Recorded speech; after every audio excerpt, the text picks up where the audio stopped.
Welcome, folks. This is Brad. And Ricky. We are two Texas Jeepers broadcasting to you from North Texas. Grab a drink and follow along as we go on our next adventure. Hey, folks. Welcome back to the channel.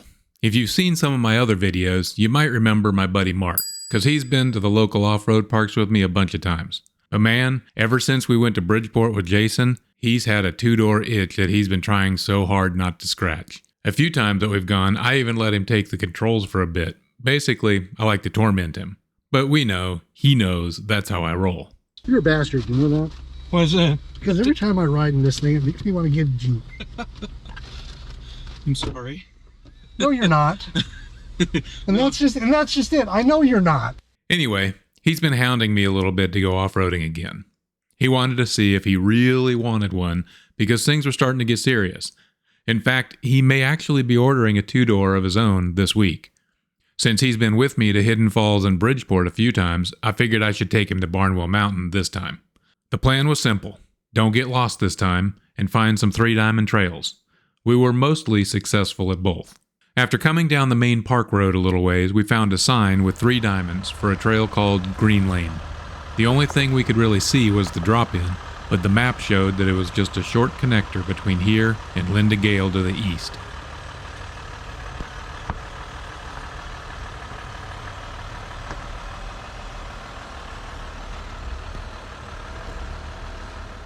Once we got to the end, it was obvious the drop-in is what gave it the rating, so we turned around and tried to climb back out.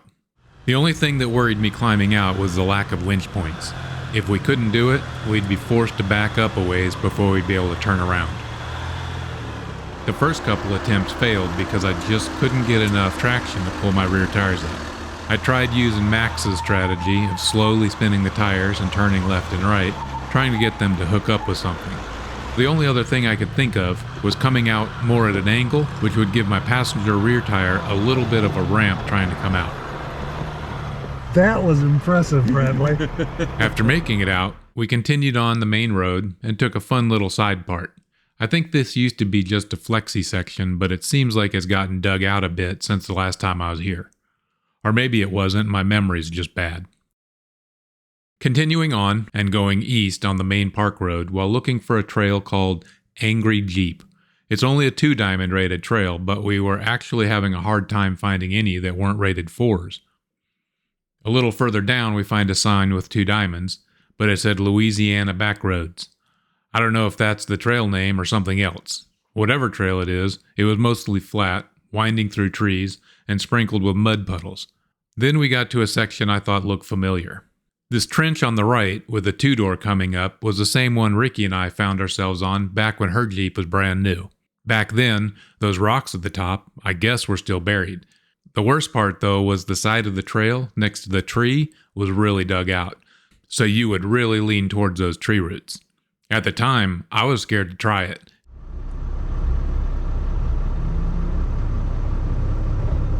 There you go.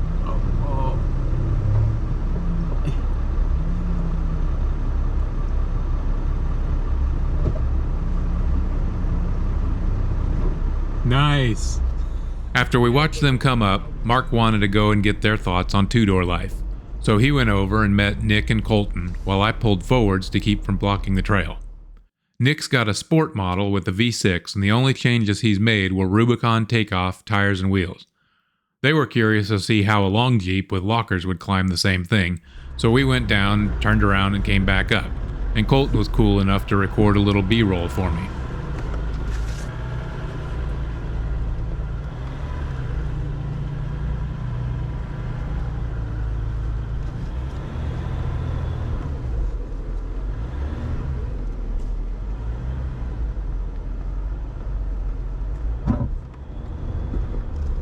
That's tire. That's the tires. That's what that was. That was just because that's what you were. Y'all are here down pretty low. Yeah. I'm still at like 35 pounds. 30 Oh wow! From there, we headed different directions, with Mark and I going back down the chute where it tees into the main perimeter road. Heading east again, we found another hill climb that is the northern end of the 2-diamond trail, Sullihall.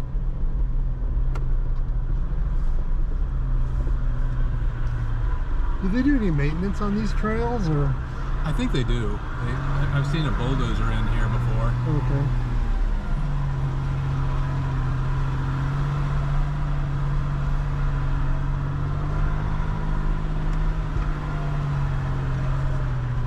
So you're talking about doing this?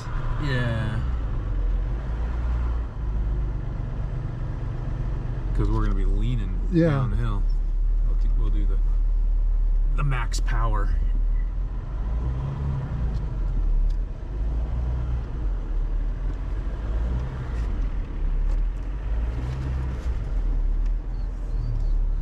But we're still going to be leaning pretty good.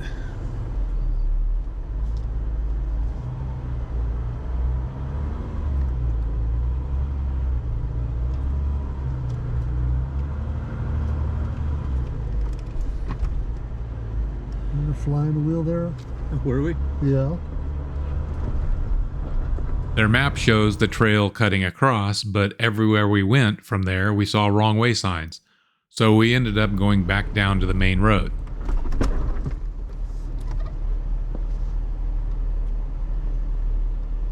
You should see how much your tire is deflecting.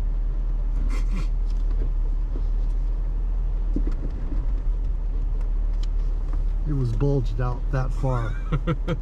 Their map also indicates that the trails all over in that eastern section of the park is for motorcycles. So we followed the main road all the way back around and back to where it crosses Lynn to Gail. I was wanting to follow that trail to the north and then go west on Pipeline Road. Looking at the trail information on their website now and comparing it to Gaia, I don't think this was one of their Jeep trails. Maybe don't follow this path next time you come out. It does tie back into Lynn to Gail though, not too far from the park entrance. And the right side here is a little rutted out, so it looked like it might be kind of fun. I tried to be fancy by straddling the left rut and keeping my driver tires high up on the berm, but the trail had other ideas. You're spinning? No, the back end slid down into it. We stopped at the halfway point to get a better look at the next section. It looked like the driver's side rut was deep enough that I'd be plowing the center section with my rear diff housing. After a little strategizing, we finally concluded that it was doable, but it might be a little tippy at the exit.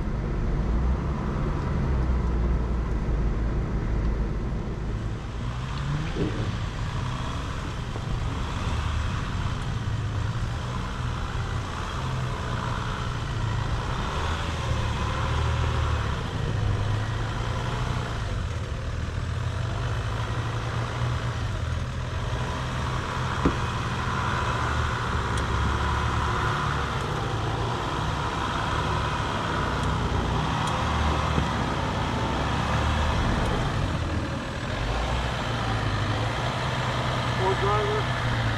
There you go. There you go.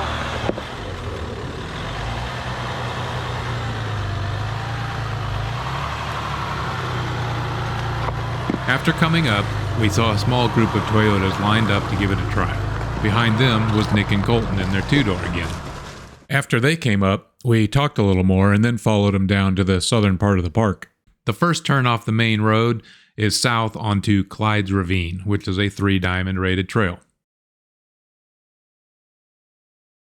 This trail was looking kind of familiar, but when we got to this rock garden, I remembered for sure Ricky and I had also done this back when hers was stock. It's a lot easier now with the bigger tires though. We stopped on this section a few times to look at how much sidewall bulge we were getting. The Baja Boss mud terrains I've got are D-rated, but at 12 psi, they bulge out pretty good. And knock on wood, they haven't come off my beads yet. He was leaned over pretty good. What's that? Yeah. He was leaned over pretty good. Yeah, but look at the. He's got really good articulation. Yeah, he does.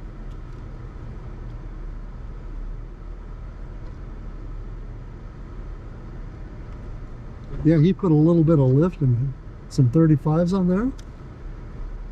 Finally, we made it to where we were pretty sure was Spider Ravine, another 3-diamond trail. There wasn't a name on the sign, but it did have 3 diamonds on it. No, this says it's a 3. Right.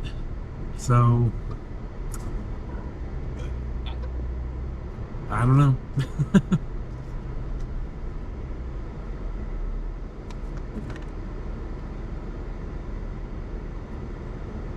it says it's Spider Ravine, and that thing said Spider Ravine was a 4. Right. Maybe they came in and bulldozed it Yeah. a little bit. Later, though, while working on this, I zoomed in on our track in Gaia, and it does have that trail name. Man, I am just amazed at that. I don't know, I think my Jeep's pretty amazing too. Oh, oh hell yeah.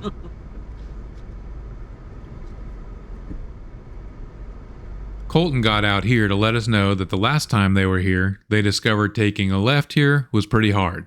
I don't remember if he said they had to turn back or not, but the map says this is De Woody, and it's got a vehicle rating of 4 diamonds, and it's a not advised for motorcycles and ATVs. He also suggested we title this video, The Little Two-Door That Could. I thought that was pretty funny, but I try to reserve all my mean commentary for people I know better. We made it to the grand finale. Of course, we needed to get out to take a look. The lower section, from about where Nick stopped to 10 feet below where I was standing, wasn't bad. After playing it through in my head, I thought I'd found a line that would work. If I stayed to the driver's side until the right moment, and then cut back to passenger, I might be able to put my front passenger tire between 2 outcroppings and clear the big rock with my passenger rear. Worst case, my B-roll camera was sitting right next to a stump that I could use to winch off of. Holy shit.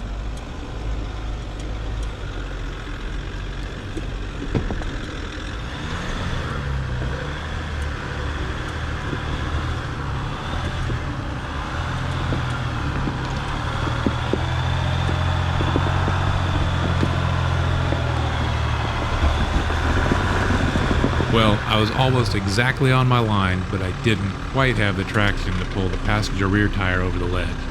So I backed up to try again with a little bump. Oh yeah.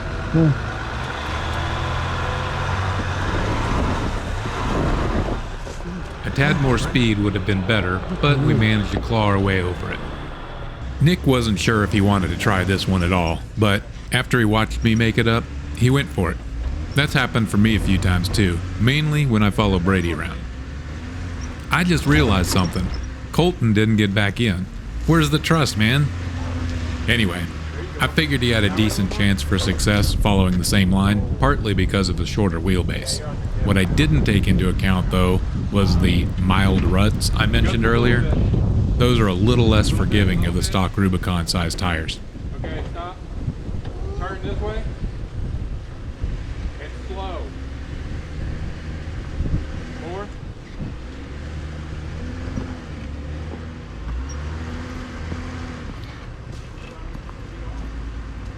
Well, try to minimize wheel spin if you can. Right where he needed to line up on the rocks proved a little too much, though.